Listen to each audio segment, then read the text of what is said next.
नमस्कार, मी प्राची साळुंखे. साम संजीवनी या विशेष कार्यक्रमामध्ये आपलं सगळ्यांचं अगदी मनापासून स्वागत आहे. आज आपण अतिशय महत्त्वाच्या विषयावर आज बोलणार आहोत. तर आजचा आपला विषय अगदी महत्त्वाचा आहे. आपण बोलणार आहोत संधिवाताबाबत. संधिवात म्हटला की सांधेदुखी, आणि सांधेदुखी म्हटली की ही आपली आजच्या धकाधकीच्या आयुष्यातली डोकेदुखी ठरते. त्यामुळे सांधेदुखी आणि त्यावरील आधुनिक उपचारांबाबत आपण आज चर्चा करणार आहोत. चर्चेसाठी आपल्यासोबत आहेत orthopaedic surgeon doctor Amin Momin. आपण त्यांचं स्वागत करूया. सर, आपल्या कार्यक्रमामध्ये खूप खूप मनापासून स्वागत आहे. Thank you very much. तर आपण त्यांच्याशी चर्चा करणारच आहोत, मात्र त्यांच्याविषयी अधिक जाणून घेऊया. तर डॉक्टर अमीन मोमीन हे ऑर्थोपेडिक आणि जॉईंट रिप्लेसमेंट या क्षेत्रातील प्रख्यात नाव आहे. गेल्या 20 वर्षांपासून ते दहिसर मुंबईमध्ये आपली सेवा बजावत आहेत. प्राथमिक आणि अत्यंत जटिल आर्थरायटिस जॉईंटवर ते प्रभावी शस्त्रक्रिया करतात. डॉक्टर मोमीन यांचं MBBS पुण्याच्या रुरल मेडिकल कॉलेजमधून झालं आहे आणि युनिव्हर्सिटी ऑफ सेशल्समधून MS ऑर्थो ही पोस्ट ग्रॅज्युएशन डिग्री त्यांनी मिळवली आहे. सध्या ते life care orthopaedic hospital Dahisar या ठिकाणी सिनियर कन्सल्टंट म्हणून आणि जॉईंट रिप्लेसमेंट सर्जन म्हणून काम करतात. तर आज त्यांच्याकडून खूप साऱ्या प्रश्नांची उत्तरं आज आपण मिळवणार आहोत. तर चला तर मग आपण चर्चेला सुरुवात करूया. सर, पुन्हा एकदा आपलं स्वागत आहे कार्यक्रमात. Thank you again.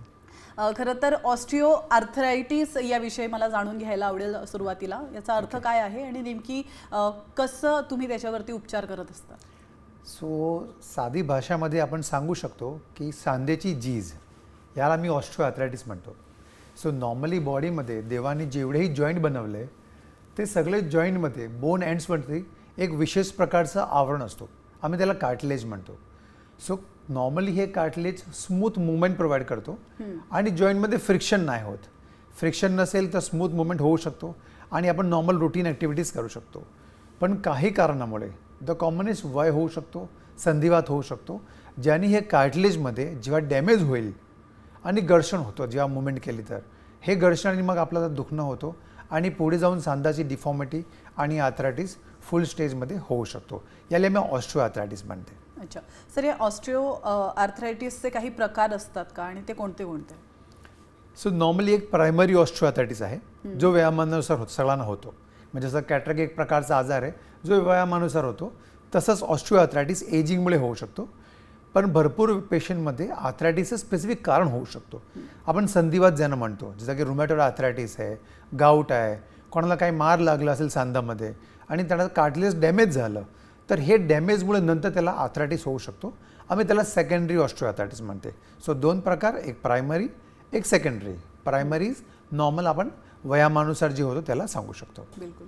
खरं तर सर, आज जर आपण पाहिलं, फार धकाधकीचं आयुष्य सुरू आहे आणि यामध्ये सांधेदुखीचे जे रुग्ण आहेत ते वाढत चालले आहेत. तर काय नेमकं कारण असू शकतं? आता तुम्ही बघितलं तर ऑलमोस्ट 90% लोकांचे लाईफस्टाईल आहे ते खूपच सिडेंटरी झालं आहे.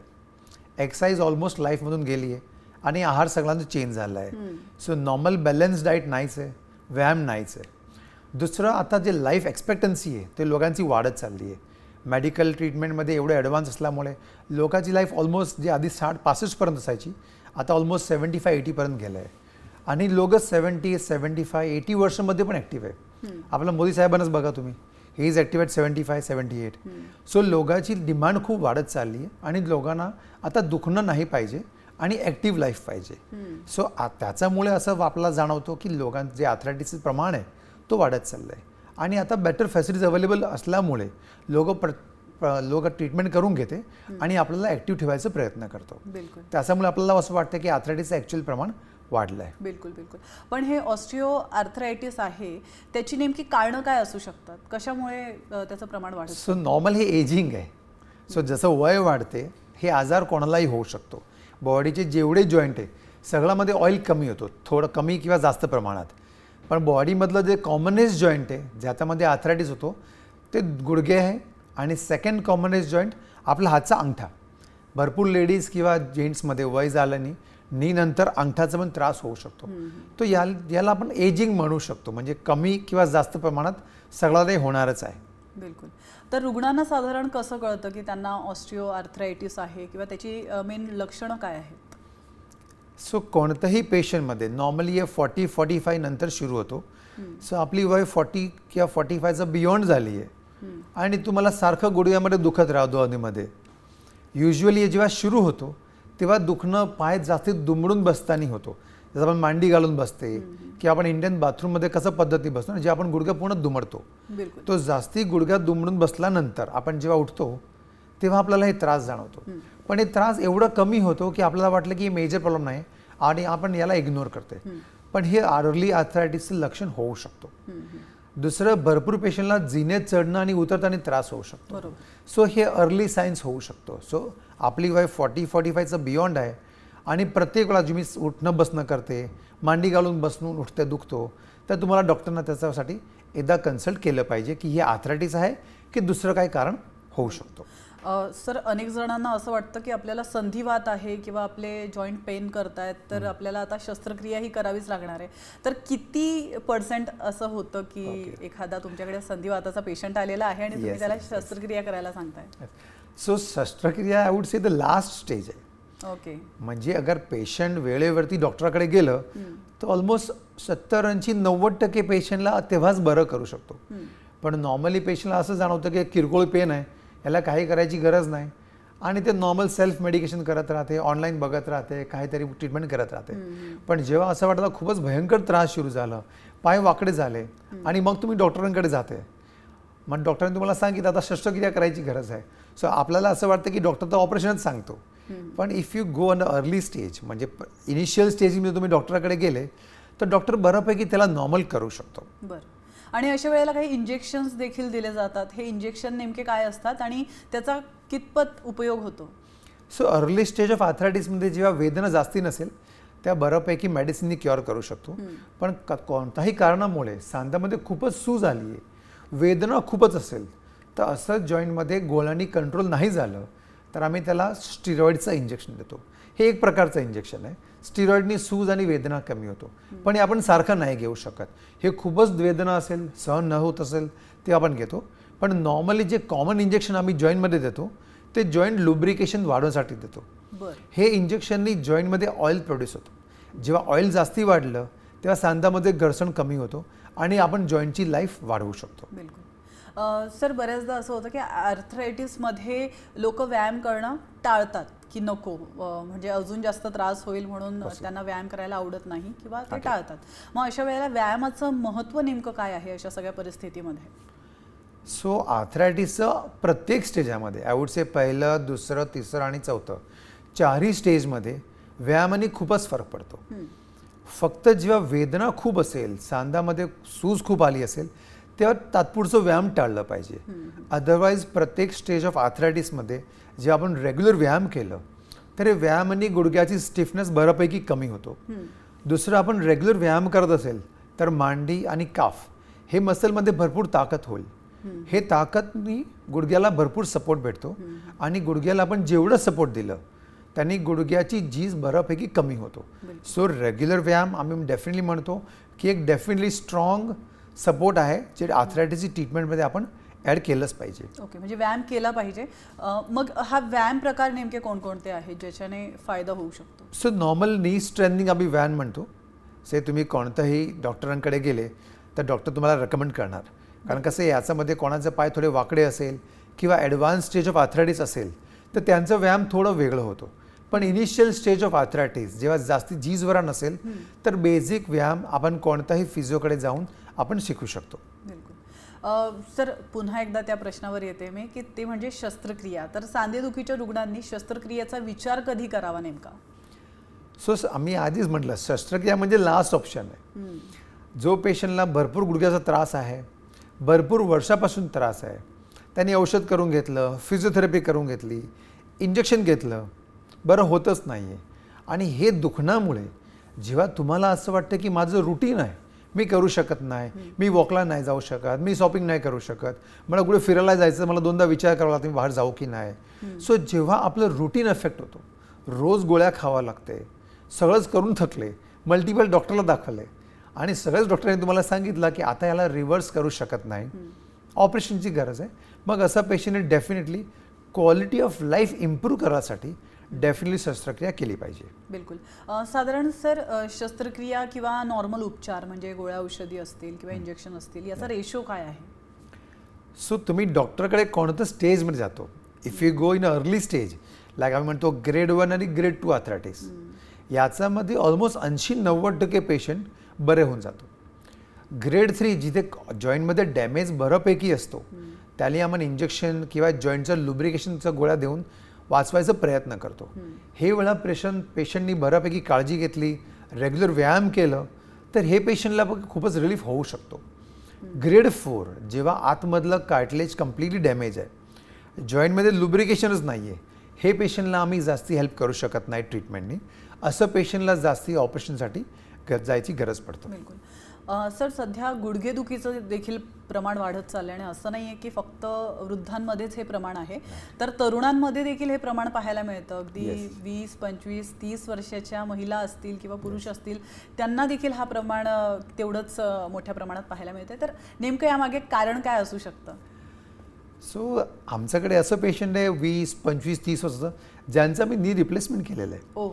सो नॉर्मली जे हे कमी वयातमध्ये ज्यांना आर्थरायटिस होतो त्याचं युजली कारण असतो. म्हणजे जर काही मार लागला असेल, सांधा डॅमेज झाला आहे किंवा कोणाला वात खूप असेल, संधिवात म्हणतो, लोकांना असं सांगितलं संधिवाचा उपचार करा आणि गोळ्या खा, मग ते रेडी नसते. त्यांना असं वाटतं की संधिवातचं गोळ्या खाल्लं माझी किडनी खराब होणार. फक्त संधिवात एक मोठा विषय आहे आणि त्याच्यासाठी व्यवस्थित ट्रीटमेंट गाईडलाईन्स खूपच छान आहे. तुम्ही रेग्युलर संधिवातचं उपचार केलं तर जॉईंट डॅमेज बऱ्यापैकी कमी होतो. आणि दुसरं जे कॉमन रिझन आहे जे आपण सांगते की का बरं कमी वयात लोकांना ऑपरेशनची गरज पडते, आता लोकांमध्ये ओबेसिटीचं कारण खूप वाढत चाललं आहे. ओबेसिटी खूपच वाढली आहे आणि सेडेंटरी लाईफस्टाईल असल्यामुळे पायाची स्ट्रेंथ कमी आहे. तर आपण जेव्हाही हालचाल करते तेव्हा जॉईंटवरती खूप लोड पडतो आणि कार्टिलेज लवकरच लवकर डॅमेज होतो. बिलकुल. सर, खरं तर मला या नी रिप्लेसमेंट विषयी अधिक जाणून घ्यायचं आहे, मात्र इथं एका छोट्याशा ब्रेक नंतर आपण जाणून घेणार आहोत. इथं घेतो एक छोटासा ब्रेक, लगेचच परत येतो. तुम्ही पाहत राहा साम संजीवनी.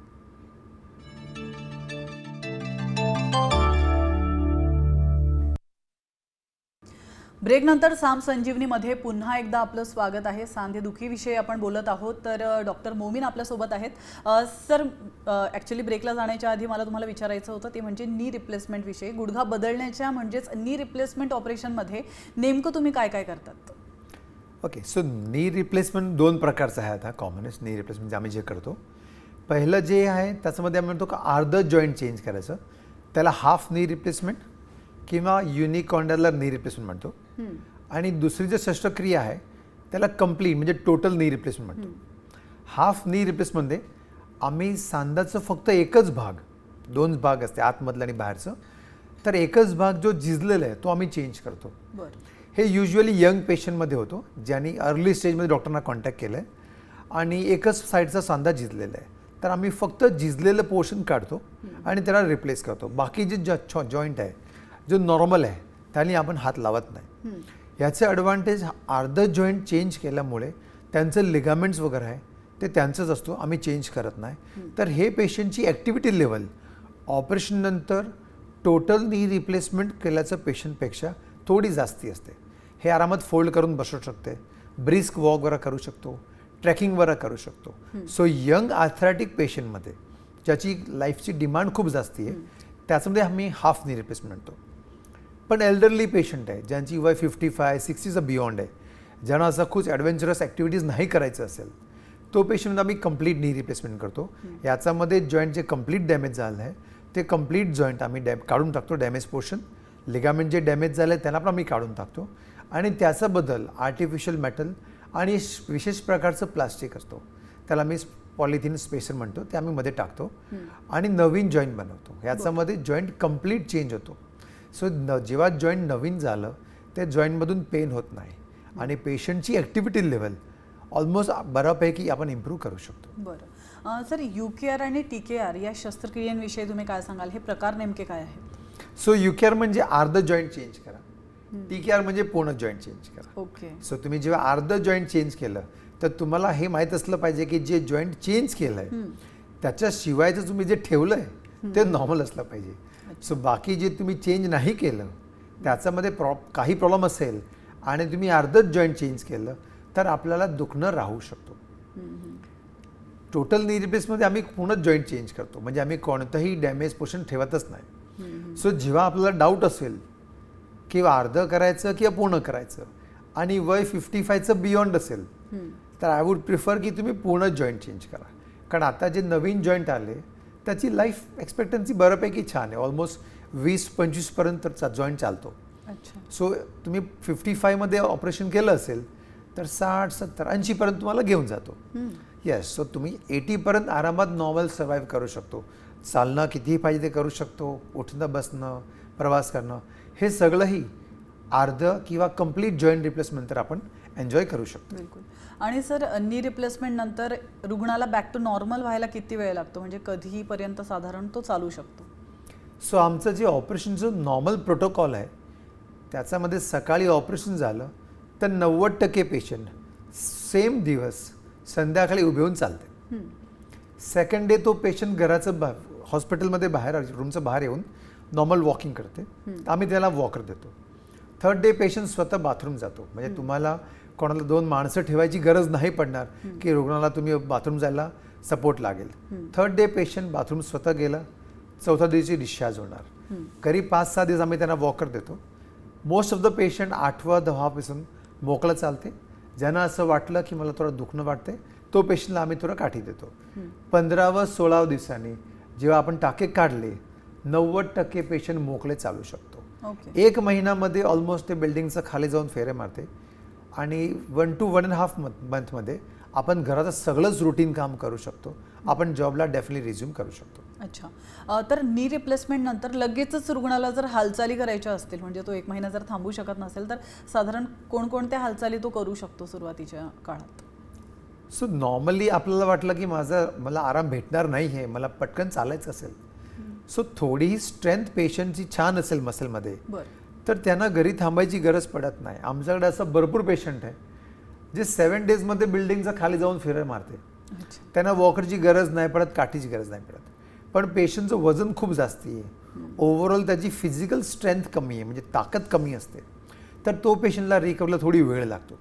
सो जे पेशंटनी ऑपरेशनचं ठरवलं असेल आणि ऑपरेशनसाठी थांबले असेल तर माझं त्यांना रेकमेंडेशन आहे की तुम्ही ऑपरेशनवर थांबत असेल तर तो काळात तुम्ही छान व्यायाम करा. सो ऑपरेशनच्या आधी पण तुम्ही व्यायाम केलं असेल तर हे व्यायाम तुम्हाला ऑपरेशननंतर पटकन रिकव्हरीमध्ये हेल्प करू शकतो. बिलकुल. सर कोणत्या हालचाली जॉईंट रिप्लेसमेंट नंतर करू नयेत, कुठल्या कराव्यात हे तुम्ही सांगितलं, मात्र कुठल्या हालचाली करू नयेत हे देखील तितकंच महत्त्वाचं आहे.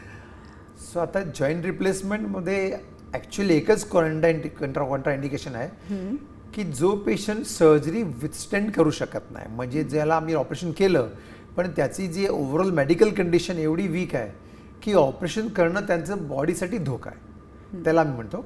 आणि दुसरं एक मेजर कॉन्ट्रा इंडिकेशन आम्ही जे म्हणतो ते जॉईंटमध्ये इन्फेक्शन असेल तर आम्ही तो पेशंटला नी रिप्लेसमेंट नको म्हणतो. कारण हे पेशंटमध्ये ऑपरेशन केल्यानंतर इन्फेक्शन व्हायची रिस्क खूप जास्ती असतो. आणि जॉईंटमध्ये इन्फेक्शन झालं तर आम्ही त्याला म्हणतो हे one of the dreadful complication आहे, ज्याने पेशंटला नंतर बऱ्यापैकी त्रास होतो. बिलकुल. सर रोबोटिक शस्त्रक्रियेविषयी मला जाणून घ्यायचं आहे, नेमकी काय असते ही शस्त्रक्रिया आणि कशी केली जाते?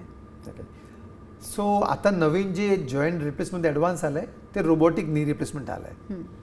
लोकांना असं आहे की रोबोटिक नी रिप्लेसमेंट म्हणजे एक रोबोट येणार आणि ते ऑपरेशन करणार. ओके. सो आतापर्यंत असंच नाही आहे, कदाचित ते पुढे जाऊन येऊ शकतो. सो आता जे नी रिप्लेसमेंट जे रोबोट आम्हाला मदत करतो त्याला मी म्हणतो robotic assisted knee replacement. So आम्ही जेव्हा जॉईंट ओपन करतो आणि जॉईंट ओपन केल्यानंतर ते आम्ही जॉईंटमध्ये एक विशेष प्रकारचं कट घेतो ज्याच्यावरती आम्ही सांधा बसवतो. सो आम्ही ते रोबोटमध्ये इन्फॉर्मेशन पेशंटची फीड करतो अगोदर आणि जे इन्फॉर्मेशन आम्ही फीड केलं आहे त्याच्या हिशोबाने रोबोट आम्हाला हेल्प करतो की आम्हाला जे बोनमध्ये कट घ्यायचं आहे किंवा ऑपरेशननंतर जे जॉईंट बॅलन्स केलं पाहिजे तो कशा पद्धतीने केलं पाहिजे, तर हे रोबोट खूप प्रिसाइजनी आम्हाला हेल्प करतो. So robotic knee replacement definitely खूपच छान ॲडव्हान्स आला आहे ऑर्थोपेडिकमध्ये. पण आता आम्ही सांगू शकतो की ते आता पण खूप बऱ्यापैकी ॲडव्हान्स होणार आहे. सो आता yes definitely robotic assisted surgery झाली आहे आणि त्यांनी बऱ्यापैकी इम्प्रूव्ह पण आली आहे. पण एक स्टेज नंतर जेव्हा रोबोट कम्प्लिटली सर्जरी करणार तेव्हा आम्ही सांगणार की आता रोबोट खूपच बऱ्यापैकी हेल्पफुल आहे. आता रोबोटचं पण भरपूर कॉम्प्लिकेशन होतं आहे. कधी रोबोट हँग झालं कारण तो पण एक मशीन आहे. अगदी बरोबर. हां, दुसरं काय रोबोटमध्ये प्रॉब्लेम आला तर रोबोट तिथेच थांबतो. तर तेव्हा जे सर्जन आहे त्याच्यामध्ये एवढी कॅपॅसिटी असली पाहिजे किंवा त्याचा अनुभव एवढं असला पाहिजे की रोबोट नसेल तरी तो बऱ्यापैकी ऑपरेशन संपवू शकतो. बिलकुल. खरं तर मला हाच प्रश्न तुम्हाला विचारायचा होता, कारण आजकाल रोबोटिक शस्त्रक्रिया करायचं म्हटलं तर लोक घाबरतात, कारण जितका विश्वास त्यांना डॉक्टरांवरती आहे तेवढा कदाचित रोबोटिक शस्त्रक्रियेवर नसावा. तर खरंच रोबोटिक शस्त्रक्रियेचे काही फायदे किंवा तोटे आहेत का, तर त्याविषयी काय सविस्तर सांगाल? सो रोबोट तुम्हाला ऑपरेशनमध्ये बऱ्यापैकी जे आम्ही कट घेतो ते खूप प्रिसाइजनी घेतो, तो डेफिनेटली ॲडव्हान्टेज आहेच. दुसरं आम्ही जेव्हा नीला बॅलन्स करतो ऑपरेशन केल्यानंतर, नी एकदम स्ट्रेट राहायला पाहिजे, व्यवस्थित बॅलन्स असलं पाहिजे. तो रोबोट कसं एक मशीन आहे, तुम्ही त्याला छान इन्फॉर्मेशन फीड केलं तर रोबोट तुम्हाला छान आउटपुट देऊ शकतो. पण तुम्ही इनपुट रॉंग दिली तर रोबोट तुम्हाला आउटपुट पण रॉंग देणार आहे. बरोबर. सो जे डॉक्टर ऑपरेशन करणार आहे, जे नी रिप्लेसमेंट करणार आहे, ज्यांनी रोबोट वापरलं, तो डॉक्टरांना आधी खूप एक्सपिरियन्स पाहिजे रोबोटचा वापर न करताना ऑपरेशन करायचं. कारण तुम्हाला रोबोटचा वापर न करून बऱ्यापैकी ऑपरेशन केलेलं असेल तर हे डॉक्टरांना रोबोट बेटर परफॉर्मन्ससाठी हेल्प करू शकतो. ज्यांनी आधी ऑपरेशन केलंच नाही आहे नी रिप्लेसमेंटचं आणि त्यांनी रोबोट घेतलं आणि त्याने विचार केला की मी रोबोट घेऊ आणि छान रिझल्ट देऊ, तर हे शक्य नाही आहे. बिलकुल. आणि आजकाल जर बघितलं, जर तरुण पिढी आहे, त्यांना खेळायला आवडतं, त्यांना बाहेर फिरायला आवडतं, मग अशा वेळेला जर त्यांना जर का सांधेदुखीचा त्रास असेल तर त्यांच्याकडून पेन किलर्स खाल्ले जातात, की काय छोट्या छोट्या कारणांसाठी आपण डॉक्टरांकडे जायचं म्हणून त्यांच्याकडून परस्पर पेन किलरची इंजेक्शन घेतली जातात किंवा टॅबलेट्स घेतले जातात. तर हे कितपत योग्य आहे? सो ओकेशनली तुम्ही पेन किलर घेतलं म्हणजे सारं गुडघं दुखलं किंवा कमर दुखली, एकदा दोनदा पेन किलर घेतलं तर ठीक आहे. पण आपल्याला कोणत्याही बॉडीचं पार्टमध्ये, गुडघा सांगू किंवा कमर सांगू, कुठेही सारखंच एकच जागेवरती दुखणं होत असेल तर डॉक्टरांना डेफिनेटली कन्सल्ट केलं पाहिजे. म्हणजे काहीतरी प्रॉब्लेम आहे, तुम्हाला तो प्रॉब्लेम सॉल्व्ह केलं पाहिजे. तुम्ही फक्त पेन किलर खाल्लं त्याने दुखणं कमी होईल, पण आपला जे प्रॉब्लेम आहे तो आतमध्ये वाढू शकतो. सो कोणत्याही जॉईंटमध्ये रिकरंट पेन होत असेल, इंजरीमुळे किंवा इंजरी नसेल, म्हणजे काही कारण तर असलंच पाहिजे, कारण त्याच्याशिवाय रिकरंट पेन तो जॉईंटमध्ये होऊ शकत नाही. तो सारखं पेन किलर खाल्लं त्याचा इफेक्ट किडनीमध्ये येईल.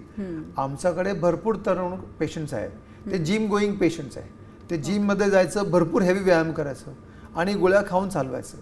त्यांनी एवढे हेवी व्यायाम केलं आणि पेन किलर खाल्लं, यंग पेशंटमध्ये त्यांचं किडनी फेलियर झालेलं आहे. आता ते डायलिसिससाठी थांबले किंवा ते त्यांचं जे किडनी रिप्लेसमेंटसाठी ते थांबलेले आहे. बिलकुल, असं पण होऊ शकतं. अगदी बरोबर. खरं तर संधिवात आणि त्यावरील आधुनिक उपचार या विषयावर तुम्ही खूप छान मार्गदर्शन केलं आहे सर. आज तुम्ही वेळेत वेळ काढून आमच्या स्टुडिओमध्ये आलात आणि आमच्या प्रेक्षकांना इतकं छान चर्चा तुम्ही करून दाखवली आणि इतकं छान मार्गदर्शन केलं, त्याबद्दल तुमचे खूप खूप मनापासून धन्यवाद. Thank you very much. आणि यासोबतच साम संजीवनीमध्ये वेळ झाली इथंच थांबण्याची, मात्र तुम्ही कुठेच जाऊ नका, पाहत रहा साम TV.